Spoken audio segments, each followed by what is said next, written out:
Welcome back to Rise and Shine viewers. Welcome back to Rise and Shine viewers. On set with me this morning is Mr. Martin George, well-known face on Tobago Channel 5, attorney at law.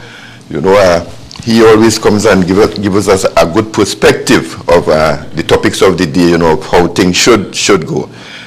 So we thank Mr. George, you know, for the legal advice, you know, he gives the public on Tobago Channel 5. Mr. George, good morning. And good morning to you, and it's a pleasure as always to be here, and good morning Tobago and to all the viewers in the wider diaspora, the persons who follow this program. I think you all need to make arrangements for this program to be carried on the Trinidad channels. There are lots of Tobagonians in Trinidad who would love to follow this program, you know, and follow your Channel 5 program. And so that's something to consider, to make sure that you have arrangements with all the carriers, the cable carriers in Trinidad, that they would carry the program so that people can follow it also. Very well, so take your advice and carry to the quarters that it's supposed to be dealt with. But that's very good advice. Yeah. Okay? I see you this morning dressed in your yes. Is that your uniform? Yeah.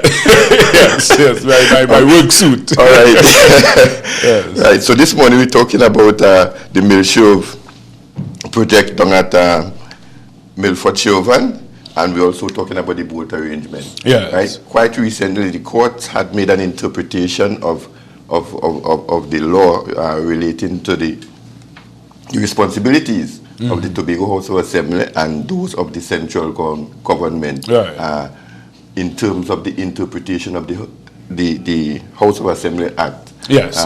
Where it concerns gathering of funds or money to do things in Tobago. Right. And there's where Milshirv comes in this morning.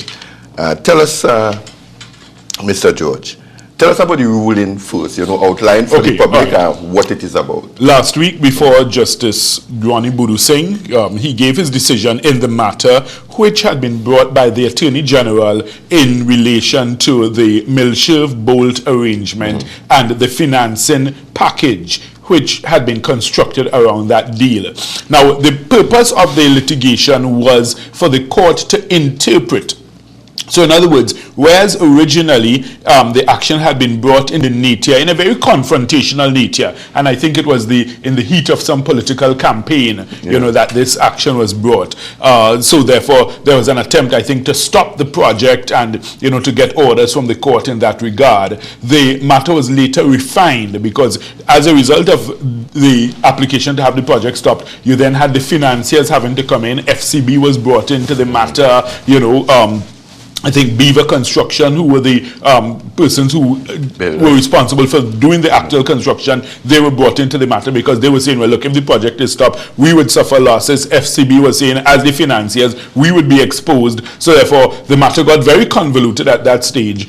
I think the Minister of Finance made a very timely and appropriate intervention, Mr. Larry Hawaii, because basically he said, listen, when I look at it, when I assess everything, if I try to go ahead with a stop order, basically, then the losses on all sides may be too much to be practical. So therefore, that aspect of the case was abandoned and it proceeded on a much more harmonious note for an interpretation by the courts as to the respective arrangements. And I want us to understand this as Tobagonians and as Trinbagonians. The whole purpose of having interpretation actions such as this is so that we can clarify the way forward. Because at the end of the day, you have the Tobago House of Assembly, which in essence is of the nature of, say for instance, a borough corporation. But in actuality, it is not.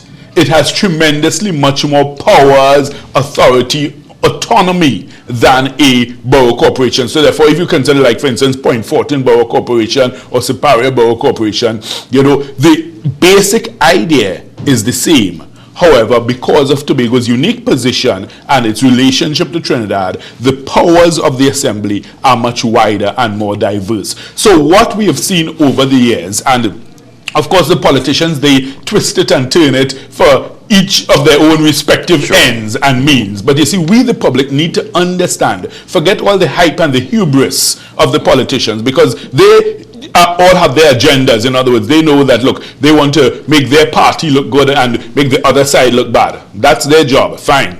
Let's get to the core. Let's cut to the chase so that the man in the street can understand what really happened. In that judgment, Justice Budu Singh, I think he went through a very clear, detailed reasoning.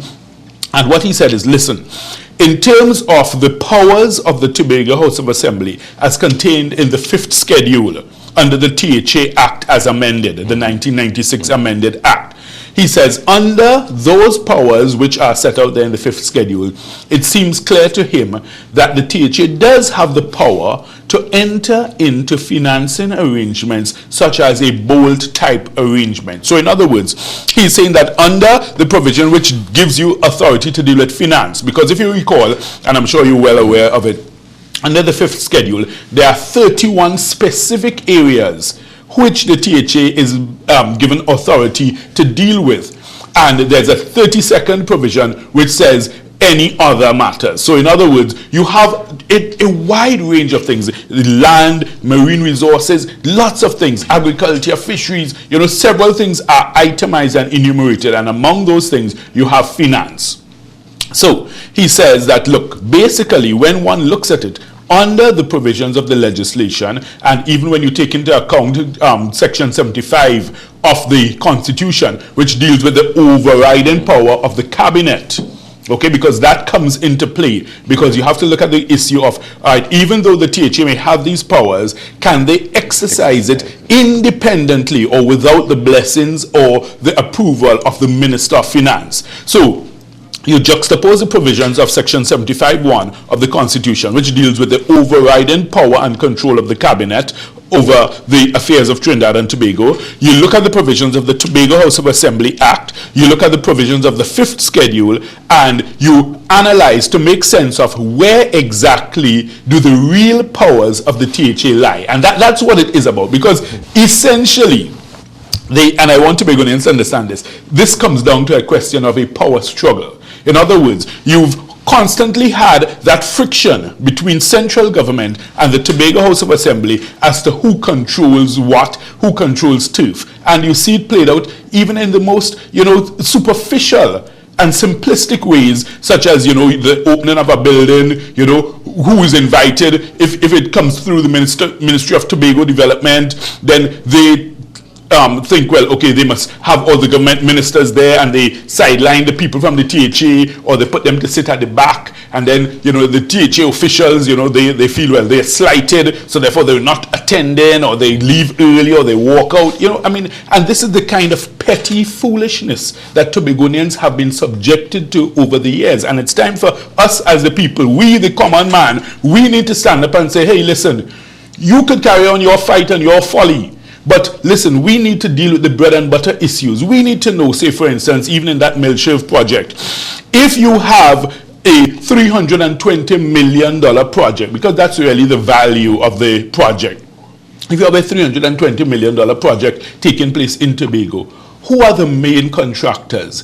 Are there Tobagonians on board in terms of the persons who would be benefiting directly from this project? Or is it that you're going to have contractors only from Trinidad coming across and making all the millions, while Tobagonians, we just sit back and watch our money being spent, given to others who pack up suitcases full of money and fly back to Trinidad? These are the things that the public needs to know. In other words, if you have Tobago contractors who are given major segments or packages in the job, and they employ Tobagonians who can come in there as masons, carpenters, electricians, plumbers, subcontractors under the main contractor, who could then, say, well, okay, look, I have this package for ironmongery, I have this package for woodworks, that kind of thing. So therefore, we can see direct benefit coming to Tobagonians. That's what we need to ask. And these are the questions we need to put to the politicians, and don't get caught up in their tit for tat. Because that's all they're doing. It's just a tit for tat, I won this round,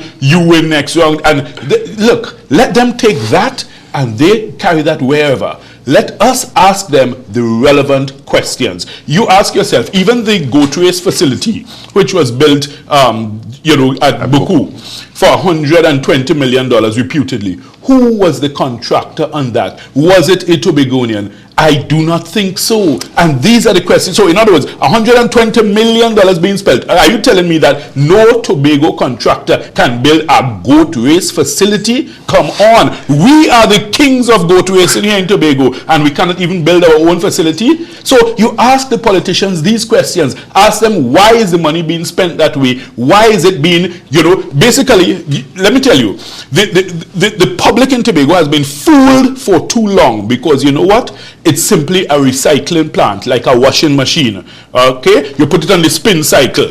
You get billions of dollars from Trinidad each year.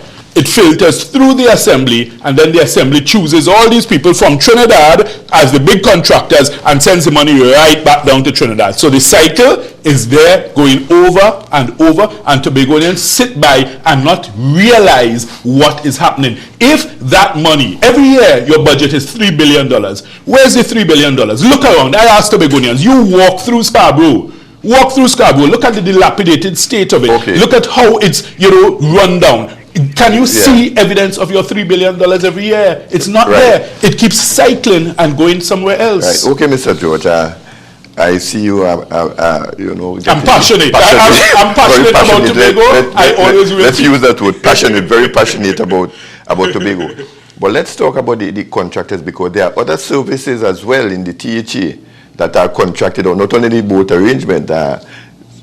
Very simple things that Tobagonian contractors Tobago can produce. Yes. But they are being sent to Trinidad. And you talk to the politicians, or you talk to people.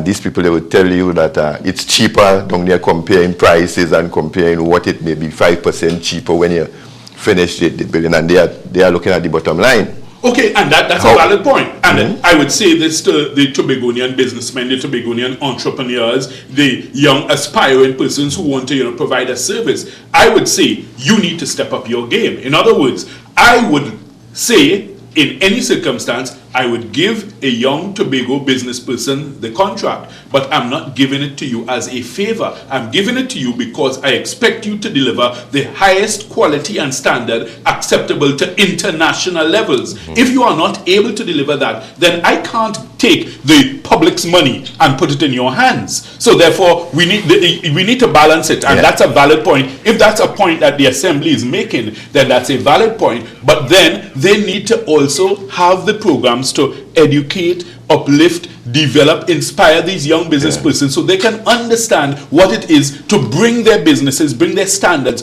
up to international quality. Because you see, if we're talking about improving Tobago, we're talking about building human resource and technical. Don't invest in the human capital and raise the standard and level. So in other words, we have to tell ourselves, despite the fact that Tobago is known to be a nice, quiet, laid-back place, when it comes to quality and standards, we must excel. We must excel in terms of our food service. We must excel in terms of our beverage service. We must excel in our hospitality. Because that's an area I could tell you I'm particularly concerned about in Tobago. We do not seem to understand the basics of what hospitality is about. Okay. These are things that we must get right. You can't talk. I heard the secretary talking about flying to here and there, and she had such wonderful meetings and a whole delegation. We know how it goes. A plane load goes down, they have a great time, and they come back and say, oh yes, we went to Latin America, we went Colombia, we went Mexico, we are selling Tobago. At the end of the day, that means nothing if the basic service that the visitor gets is subpar, overpriced, and they feel that they're being robbed. Nobody will want to come back to Tobago if that's the case. Okay, Mr. George, let's take a break now. We'll take a break and we return with Mr. Martin George talking about good governance this morning, Milshirv and the board project. We'll go for a break and return to you in a moment.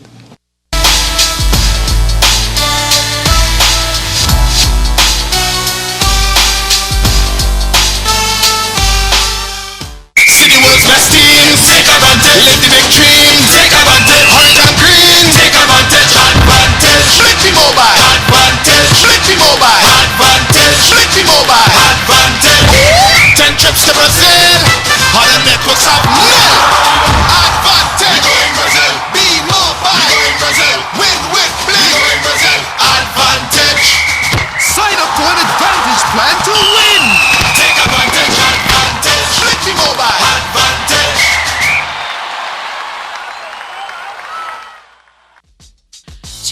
feature Division in Motion, brought to you by the Division of Health and Social Services, Wednesdays 8 to 9 p.m. It's your opportunity to get familiar with this division and find out what they do. The Division of Health and Social Services, a division in motion, right here on Tobago Channel 5. In News Tonight.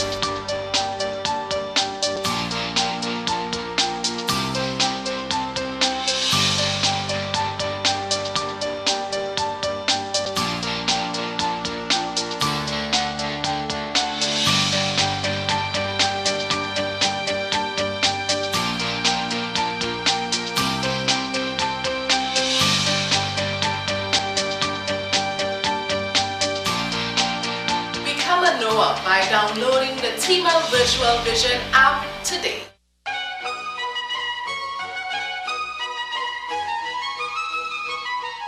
Be viewing Tobago Channel 5 every Sunday at 8:30 a.m. and Wednesday at 5:30 p.m. for the airing of the message brought to you by the Assemblies of Yahweh. Till next week at the same time on the same station, this has been Elder Jacob O. Meyer saying, may Yahweh bless you abundantly.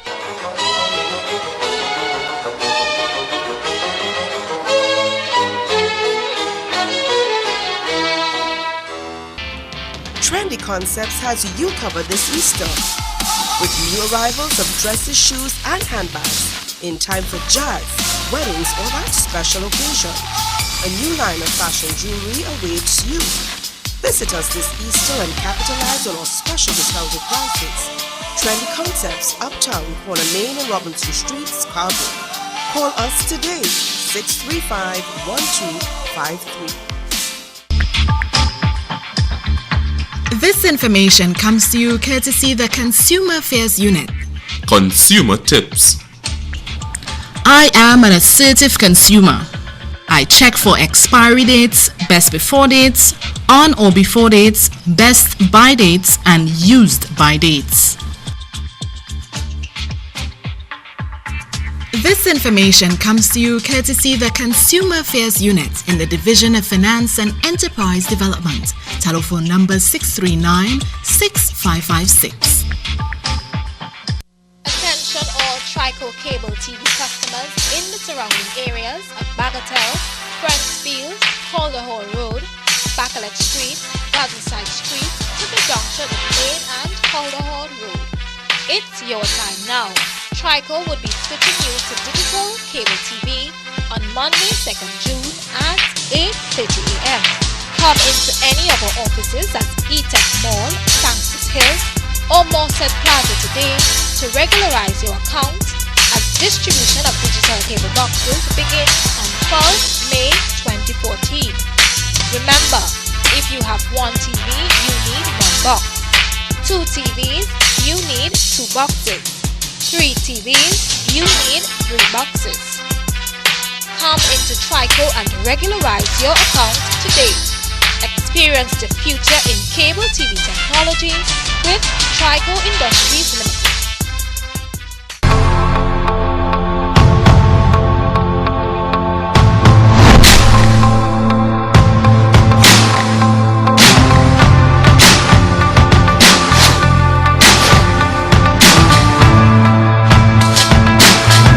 Welcome back to Rise and Shine viewers. We're talking this morning about the Milshirv and Milshirv project and the bold arrangement. And with me is Mr. Martin George, attorney at law, well-known face on Tobago and in Trinidad. Right, Mr. George, just before I want us to move on to the Central Tenants Board Act, and how it affects the ruling. But before we go on to that, I just wanted to say something about hospitality and what it means in terms of us a tourism destination, the initiatives of the tourism secretary and the man in the street in Tobago also included the visitors who would be here. Okay, all right. I would start off by saying something which I know may not sit well with many persons in authority in Tobago.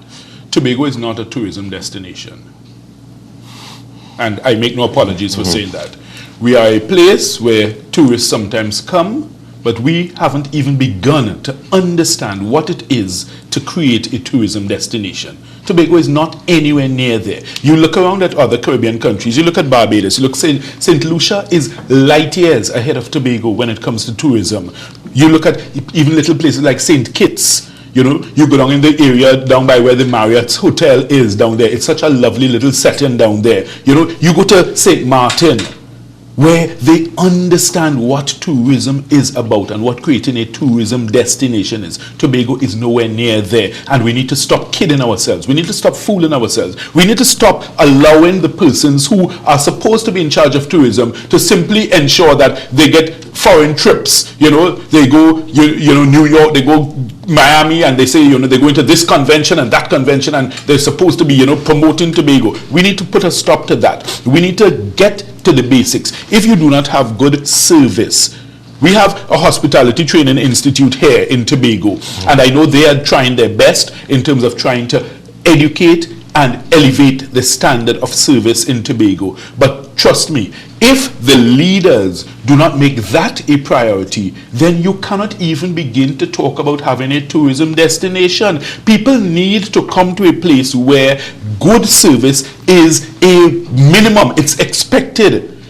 Good quality treatment at all your spots, everywhere that people go. That's what a visitor expects, because let me tell you, the other countries are offering that, and if persons are not getting that here in Tobago, they will go elsewhere. But don't forget the mantra: clean, green, safe, and serene. Yes, so, see, that's what we love to hold on to these cliches. That would hinder, or that the mindset of that would assist in hindering Tobago, the tourism sector, from moving on, you know, to develop. Well, even some of the sites that are that people that's the point. want to develop. You see, the leaders need to be honest with the population and say, hey, listen, we are not up to standard.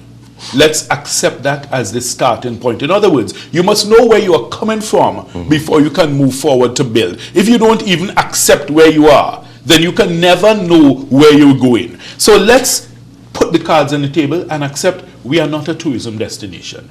We would like to become a tourism destination, and then we look at the things which are needed. The first fundamental has to be your service. Then the next thing has to be, you have to have things which you can offer which are attractive to the visitors, whereby they would be inclined to spend their monies. You have to, let me tell you, the basic concept of tourism, and this is something all our tourism officials, and I'm talking even about the TDC. The TDC, I mean, I've described them as the tourism destruction company, because they're good at destroying tourism, okay? And I make no apologies for saying so again.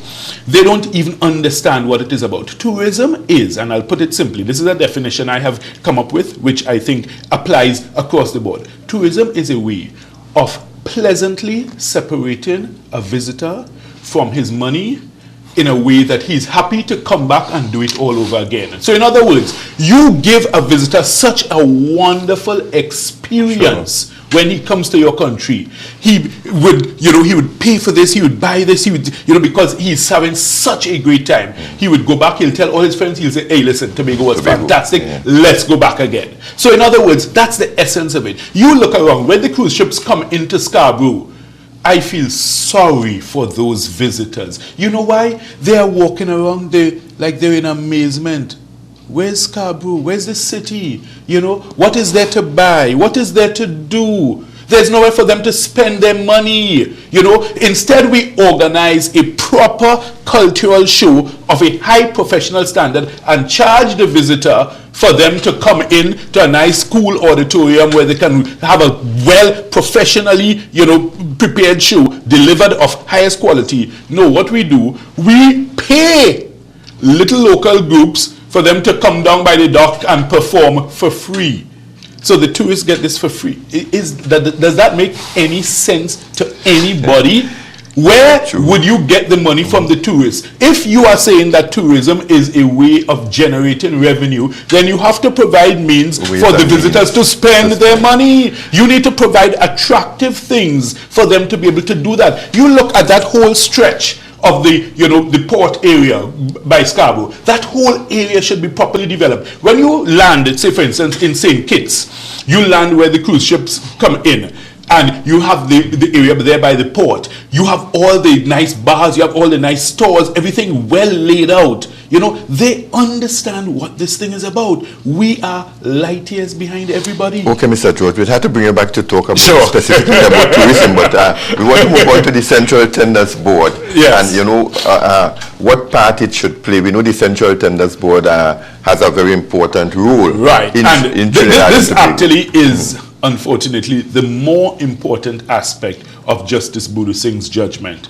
Now, as I say, for their own reasons, the politicians would trumpet different parts of the judgment and say, we have won a victory. That's not the case at all.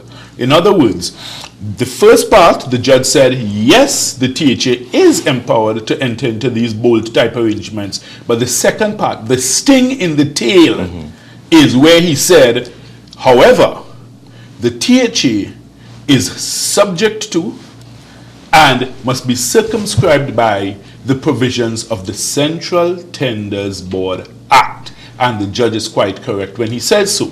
Because when you look at the Central Tenders Board Act, under the schedule which provides the list of the bodies which are subject to the Central Tenders Board Act, the Tobago House of Assembly is clearly set out there. When you look further into the Act, and you look at how it is governed, it says that when you have a situation where there is a project in excess of $1 million, then the Central Tenders Board Act must apply. So in other words, when you think of something like the Milshirv project, which is, I say, in value around $320 million, then obviously, while you can enter into the bolt arrangement, you must do so by following the procedures in the Central Tenders Board Act. And the Central Tenders Board Act also prevents the breaking up into packages, because if you recall, what persons tried to do in the past is to break things up into packages. Right? You had, like, for instance, previous projects where they will say, well, this package, we bring it just under $1 million. So, you know, you try to develop $320 million packages just to ensure that you escape and no, they said, no, you cannot do that. You cannot be breaking things up into packages to say, well, look, you escape the provisions of the Central Tenders Board Act. So this Milshirv project, this is one which squarely falls under the control of the Central Tenders Board Act. And what that means for Tobagonians, and it comes right back to the point I started on, you cannot then go with this sole selective tendering process. And that's the difficulty, you know. And I want Tobagonians to understand, this is all about dollars and cents. It's all about money. That's the bottom line. So in other words, who gets the money? And you look at the network, it's a very cozy relationship.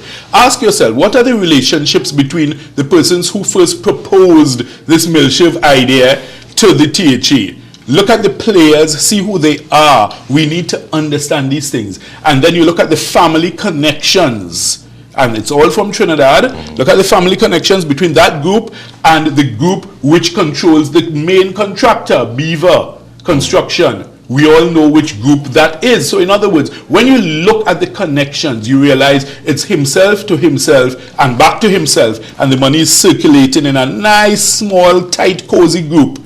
And $320 million of money, which could go towards developing Tobago, is now recycled, the same washing machine cycle I told you about, the same laundry cycle, and spinning its way right back to Trinidad. So when we fool ourselves and say, well, yes, we got so much money in the budget allocated to Tobago, what's the point if when we get the allocation, our officials, our THA officials are then just cycling that same money right back to the Trinidadian contractors? And when you use a sole selective tendering process, not only are you in breach of the Central Tenders Board Act, which gives you a limit of $1 million. So once you have a $320 million project, obviously you need to come to the Central Tenders Board, and that's the reason why. It's to prevent this type of nepotism and cronyism which can occur in those circumstances. So therefore they said, look, let the Central Tenders Board decide, let other persons bid. We have very good contractors in Tobago who could bid for packages,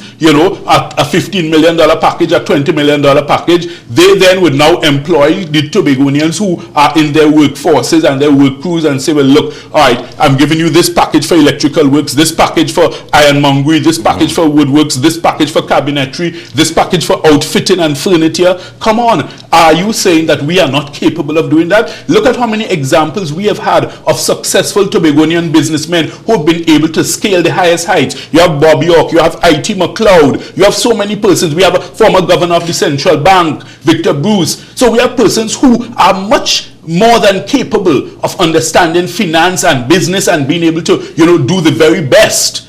So therefore, let's not belittle ourselves. Don't insult my intelligence and tell me that you must get contractors from Trinidad to come up and do these projects. So, Mr. George, in the scheme of things and what you are saying, do you think an insertion should be made somewhere where the Tobago contractor is given priority? Let's say if you can't source the contractor into Tobago, all efforts fail to source a contractor in Tobago. I'm not saying I'm not saying that, you know, you then exhibit bias in terms of, you know, trying to especially favor a Tobago contractor. All I'm saying is give them the equal opportunity. In other words, you can't tell me, well, boy, you're too small to get this big job. If I don't try and get the experience at handling a big job, how will I ever learn? In other words, you have me locked in a cycle, in the conundrum where you're saying, look, you can't get the work because you don't have experience. And if you don't have experience, you can't get the work. So where do you leave our contractors? How are we going to develop? How are we going to develop our tradesmen, our craftsmen? How are we going to develop if you don't provide them with the opportunities? Because you know what happens when you give these big contracts to the Trinidadian contractors? What they do, they bring up an entire workforce from Trinidad. I'm talking masons, carpenters, plumbers, electricians, even laborers. They bring up from Trinidad. So therefore you have a situation where Tobagonians are sitting down doing not one thing except getting a CPEP job, and then the THA rattles off statistics and says, oh, Tobago has little or no unemployment. Yes, because you give me a CPEP job. A CPEP job is where you are giving me a fish. You know what? I want to learn to fish. Let me cast my rod into the water. Let me be able to determine my destiny. And that's what the THA officials do not want Tobagonians to be able to do. Because you know what? You will get too big for your boots. You will become too independent.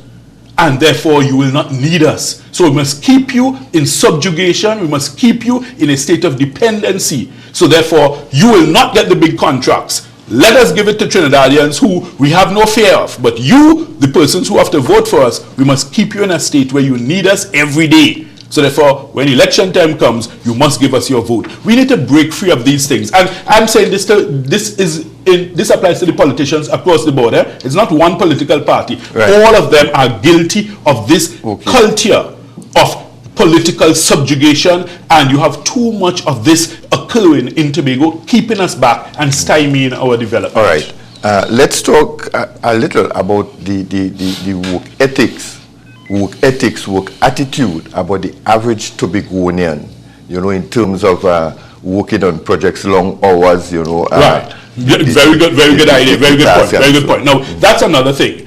We need to also be honest with ourselves. In other words, we cannot on the one hand say, yes, we want to tender for the big jobs, tender for the big contracts, if we are not willing to do the work. And that ties into what I was saying earlier. In other words, Tobagonians have to realize that, look, if you want to play in the big leagues, you need to up your game. If you want to play test cricket, you want to go in the oval.